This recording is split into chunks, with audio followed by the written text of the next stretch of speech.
I asked you at the beginning of the service, I said, what question is Jesus asking you that is blowing your mind right now? Now, what question is God asking you that you're just going, I have no idea what to do with that. That's just too crazy.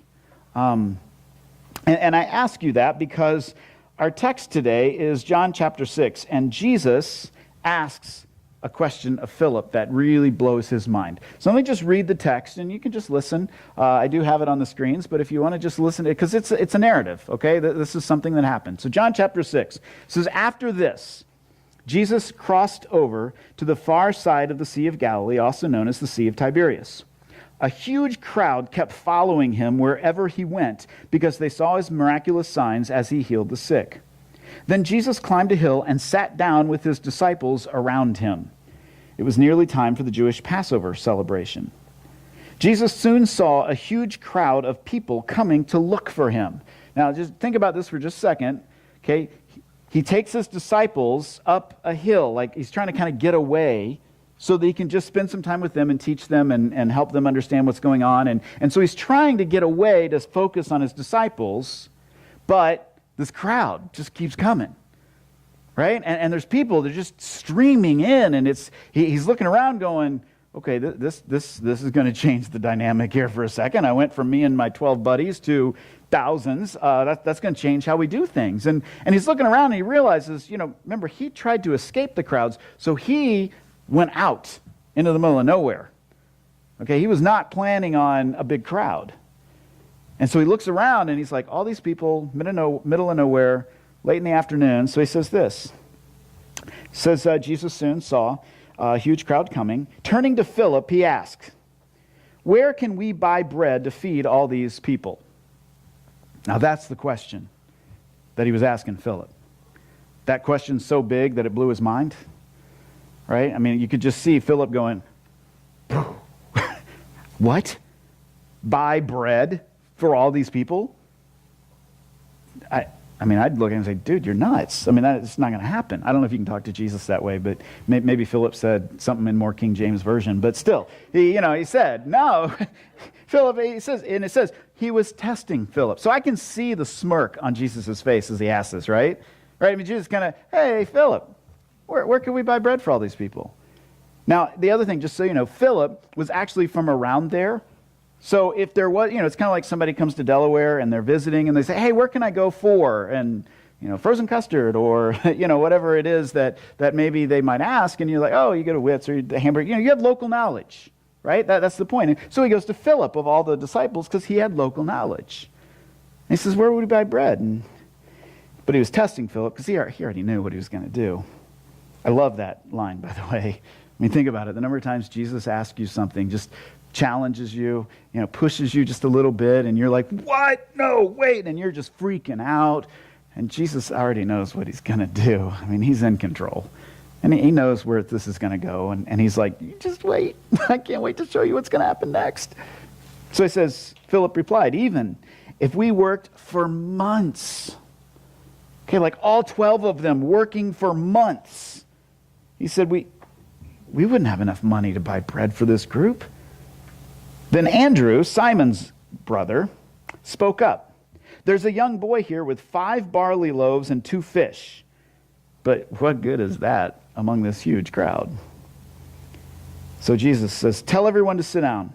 So they all sat down on the grassy slopes. The men alone numbered 5,000. Then Jesus took the loaves, gave thanks to God, and distributed them to the people. Afterward, he did the same thing with fish. And they all ate as much as they wanted. After everyone was full, Jesus told his disciples, now gather the leftovers so that nothing is wasted. So they picked up the pieces and filled 12 baskets with scraps left by the people who had eaten from the 5 barley loaves. That's a lot. I mean, that's something big to take in. And if I'm Philip, after the fact, I got to be looking at Jesus going, you got me. You said where we're going to end, and you had it all figured out. And maybe I might be a little mad too. I'd be like, come on, you made me look like an idiot, right? You already had this figured out, and yet you put me in that spot, and I don't know. we don't get tone when we read this in black and white. So sometimes I just insert my little caricatures in there and say, what would it look like if? And we engage the text like that. And so I want to think about this for a little bit. I just want to reflect on it. And a couple of quick things to note as we just kind of baseline here. Jesus, and John is doing this throughout all of the book of John. John is connecting Jesus to the grand story of Israel and to God's redemptive plan for all of history. Okay, every single miracle that John lists is connected to one of the festivals. Right? And so John is demonstrating how Jesus, in the way he is living and what he is doing, is actually connecting to the entire story of Israel. And what was the point of the story of Israel? It was to demonstrate how God is going to redeem all of humanity.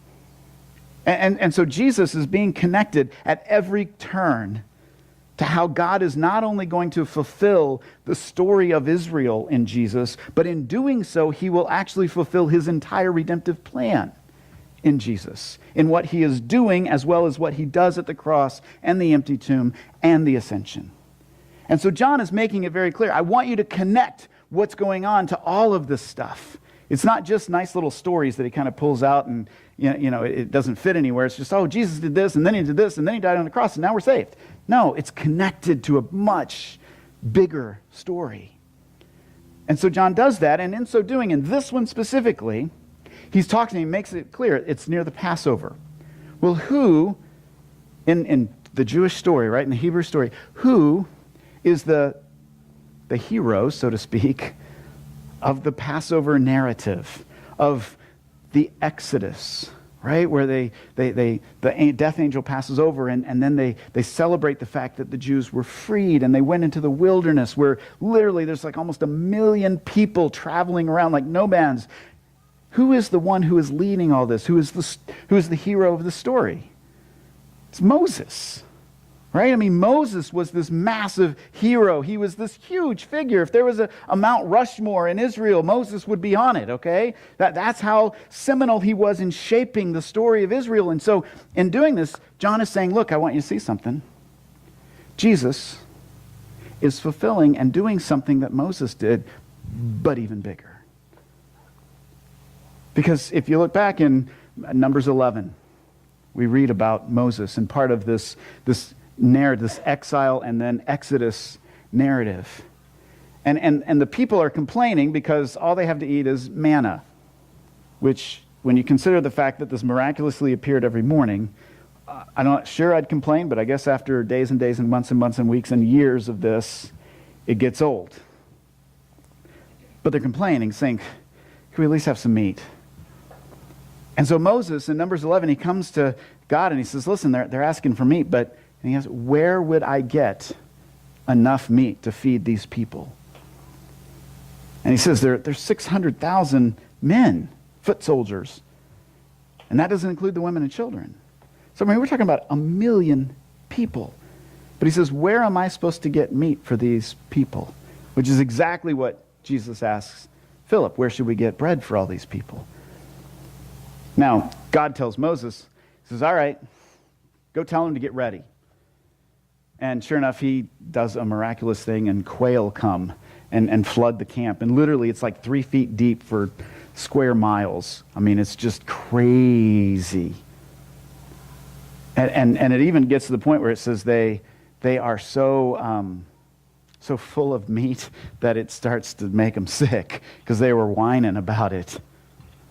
And so all of this is going on, and Jesus is saying, well, I want to understand this. And Moses is saying, wow, God showed up in a miraculous way. And John is saying, I want you to see if that could happen in the story of Israel, here's Jesus inserting himself into that, saying, all right, we got people here. We have no source except for this little poor boy's sack lunch. I'm going to feed them all. And he does. And John wants us to see that Jesus is even greater than Moses in this. Because Jesus doesn't ask God where it's coming from. Jesus thanks God that he's going to do it. And so He says that. He says, I think he's greater. And that's why the people, if you read a little further in John, the people actually start going, there's a connection here. There's something going on. And they actually begin to quote from Deuteronomy 18, where Moses says, and this is God speaking through Moses, I will raise up a prophet like you, like Moses, from among the fellow Israelites. I will put my words in his mouth, and he will tell the people everything I command him. The people make the connection. This guy, this is more than just some miracle worker. There's something else happening here. And it's connected to our story as God's chosen people. He wants us to see that in Jesus, Israel's story is resolved, fulfilled, completed. Because the people not only see that, they would automatically begin to make the connection, not just with Moses, but even with Elisha. Right? Elisha is another one of these amazingly powerful prophets. I mean, people all over he was alive during a time that God was doing spectacular things. And in doing that, his power was just so amazing. And Elisha was the protege of Elijah. And Elijah said, if you see me taken away, then you will receive a double portion of the power I had. And Elijah was pretty powerful in and of himself as a prophet. And Elisha did, and he received this double portion. And in 2 Kings chapter 4, there's a story that's almost identical to what's happening in John 6. It's a time where there's a famine, and one of the farmers sends to Elisha. He's got his school of prophets, right, where they all come to study and so forth. This farmer sends him 20 barley loaves. And Elisha receives it and tells his assistant, hey, go feed the people with it. And the assistant says, there's no way that this would feed all of those people. There's like more than 100 people here. There's no way that 20 barley loaves would go that far. And Elisha says, just do it. And he feeds them. And everyone ate. And there were leftovers. Now, you can't tell me that the good Hebrew people, right, the good Jewish people, when Jesus is on this hilltop and he is doing the exact same thing. These people, Lisa talked about how we have this oral tradition, this heritage that we are part of a long-standing story, and we are connected, and we recount it and we send it forward and we receive it from the past. They knew their stuff inside and out. Most of the men there at some point had the entire, what we would call the Old Testament, memorized. They could because they couldn't write it down. And so they had to. And so that oral tradition would flow. And so as soon as Jesus all of a sudden asked Philip this, Philip's starting to think, wait a minute, I remember this. This happened before, a few hundred years ago, but this happened. And sure enough, God shows up. And the people in the crowd that day, they would have been familiar with that story. And they would have seen how intimately connected Elisha was with God. And see, wait, this Jesus, there's something going on here that's more. This is bigger than a little miracle worker or, circus sideshow. There's something to this. And Jesus is demonstrating through these signs, through these miracles, that he is the Messiah, the completion of the story, of the promise of redemption for all the world. He's showing how he is reestablishing God's kingdom, reestablishing the way of life, God's way of life in Israel for all of humanity. And he's showing how that happens. So the question now is, our last couple minutes, we just have to say, well, so what does this mean now? I mean, that's a really cool story. Great, we connected all this stuff. Lots of aha, whoa, that's amazing. But so what, right? It's a great lecture, but now what? And so I do think there's some things that we can pull from this today that will help us tomorrow, that will help us understand how to do things moving forward. A couple quick observations here. First of all, don't let what you don't have keep you from offering what you do have. Okay, Philip was like, we don't have the money. We don't have the resources. There's no way that we can do what you're asking me to do. We can't do it. It's impossible. And Andrew says, well, we got this tiny little sack lunch that wouldn't even crack a dent in the problem, but we got this. And he wasn't afraid to offer what they did have, even though it wasn't enough. And I think too often in our lives, we get so concerned, we get so worried about all the things we don't have, right? I don't have enough of this, I don't have the time, I don't have the energy, I don't have the talent, I'm not good enough, I don't have enough resources. And so we only see what we don't have, and so we don't even try to offer what little bit we do have. And we get stuck in that cycle of saying, well, I don't have enough, so I'm just going to kind of circle the wagons. I'm just going to wait. I'm just going to do my thing, keep everything really small because I know God really wants me to get out there. I know God really wants me to do something. I know God wants me to share Him with the people around me. I know God wants me to volunteer and care about people, but I don't really have enough, so I'm just not going to do anything. And so we let that keep us from doing even anything. Now, next week, just so you know, we are going to introduce a thing that we're going to do with the free store. And the free store, Kara is the chaplain there, as well as our youth pastor. So she does about 14 jobs, and because she also works at Delaware Music Academy and teaches at the seminary. I'm tired thinking about that. She at the free store, we recognized, she was talking to us, we said, during Thanksgiving, right, a lot of people get help for Thanksgiving meals, but between Thanksgiving and like Monday, so that long weekend, there's no resources for people who are hungry. Like everything shuts down because it's a holiday. And so what we decided to do is to put together, I haven't come up with a really good name yet. Kendra and I brainstormed one, I think, but now I can't remember it. We wrote it down, don't worry. But basically, it's like a grocery bag that gives lunches for a typical family for the weekend. Okay, it's not going to feed them for a month. It's not going to, and it's not like, filet mignon or anything, okay? It's a bag of groceries to get them through the weekend.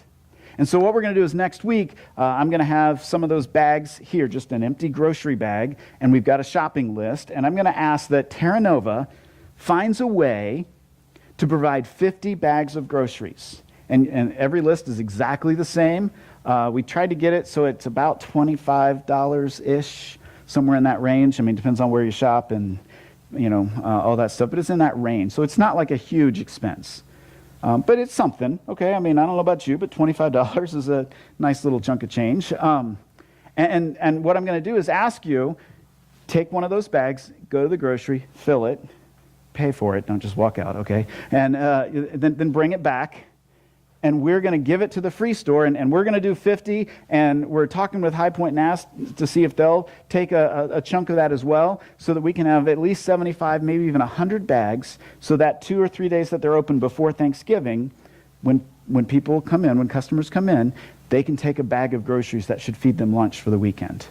It's peanut butter and jelly. It's 2 loaves of bread, right? It's stuff like that. It's a gallon of water. It's drink mixes, that they can use to make lemonade or Kool-Aid or whatever. It's not huge. And I look around and I'm like, 50 bags. I mean, do the math, right? That's a lot of money that I'm saying Terra Nova, which is tight on money, is committing to.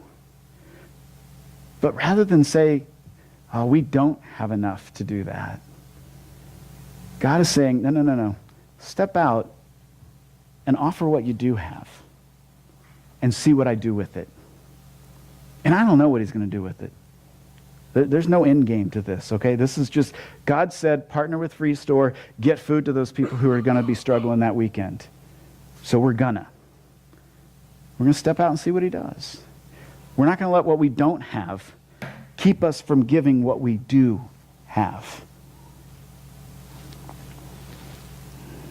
Second thing that I notice here is God's output always exceeds your input.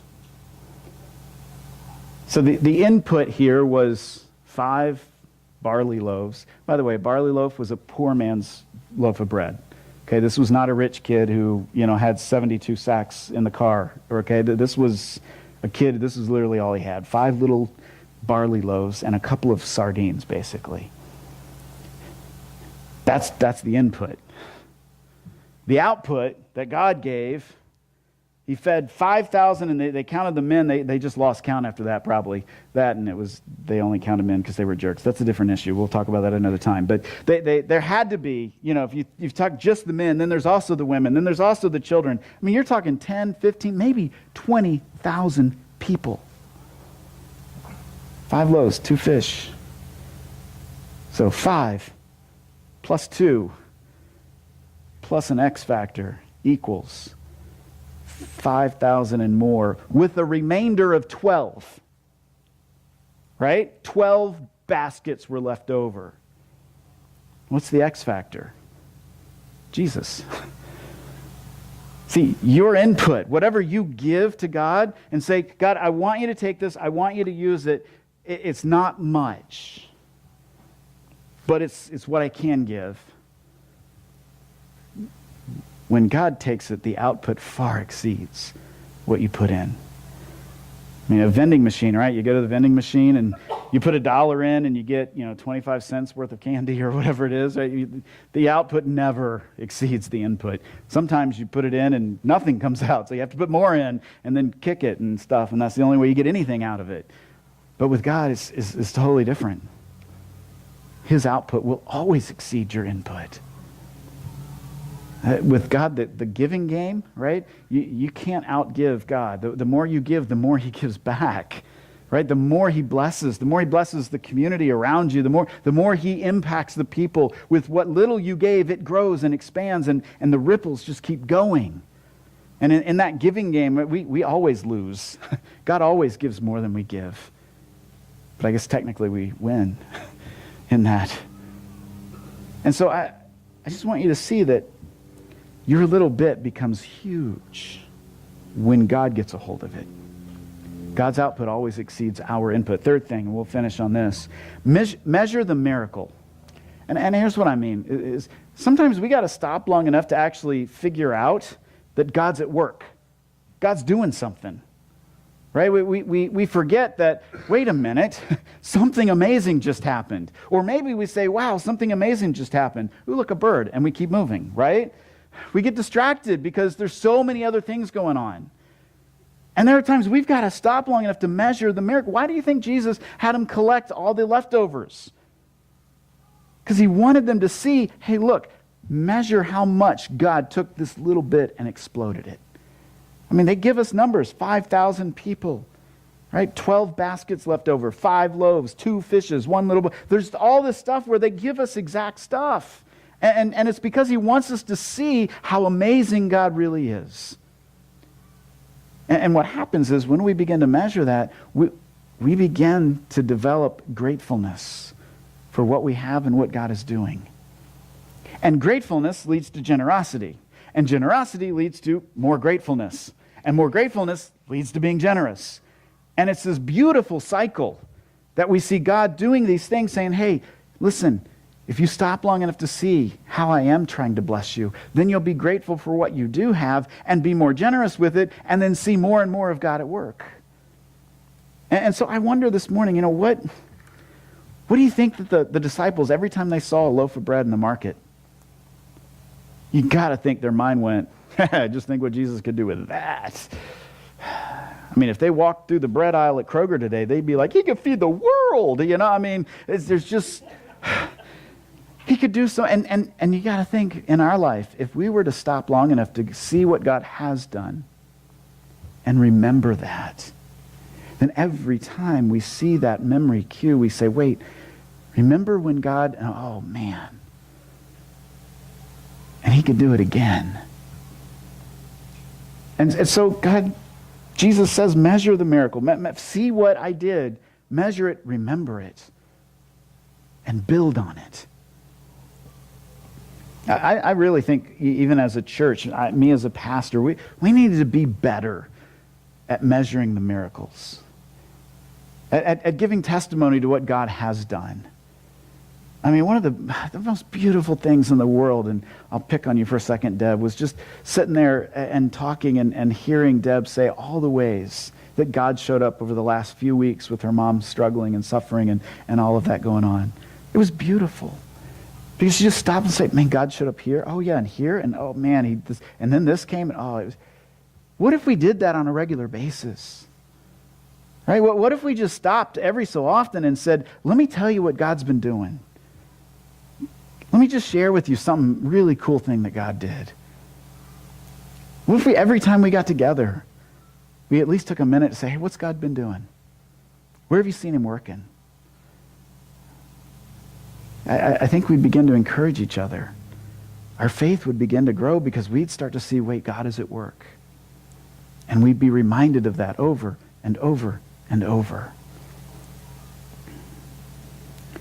What is God doing in your life right now?